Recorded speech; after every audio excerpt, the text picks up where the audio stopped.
Mercedes just let a heavily disguised prototype loose near the Nürburgring, and it's not another EQ jelly bean. It's the car meant to fix the mistake the EQE became. Here's why that matters more than any spec sheet. Why this matters now.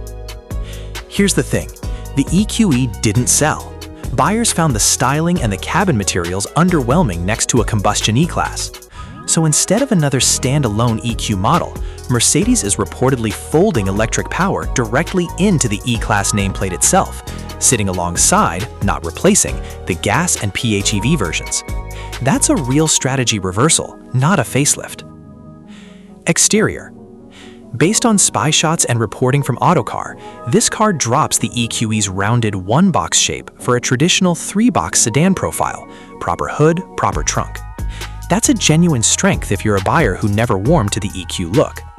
The honest weakness, until Mercedes confirms final production photos, we're going off camouflage and leaks, so the details could still shift before reveal. What stood out to me researching this one is the tech jump.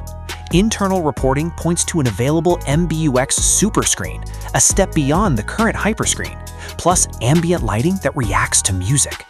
Mercedes is also describing status-oriented wheelbase proportions, which in plain English means this is being built for rear seat space and comfort, not a stripped-down efficiency box.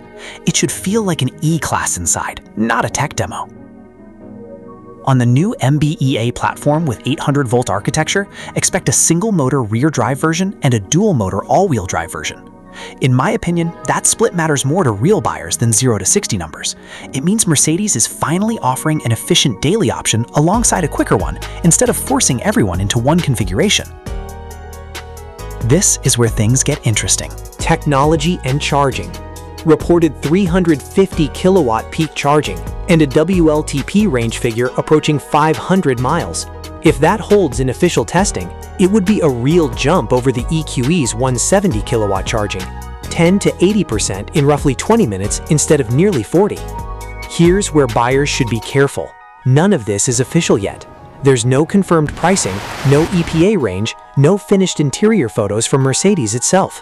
Everything here comes from spy shots, internal documents, and outlet reporting like Autocar's. Estimates put pricing around $75,000 to $95,000, competing with the BMW i5 and Audi A6 e-tron. But that's an estimate, not a confirmed number. And at this price bracket, a few $1,000s either way changes the conversation entirely. If I were shopping this segment, I'd call the direction right. A proper sedan shape, real range gains, faster charging. But I'd wait for the official reveal, expected late 2026, before treating any of these numbers as final. Subscribe for the full breakdown the moment Mercedes makes it official. Honest reviews, real comparisons, no hype. Comment below. Would you choose this over the BMW i5?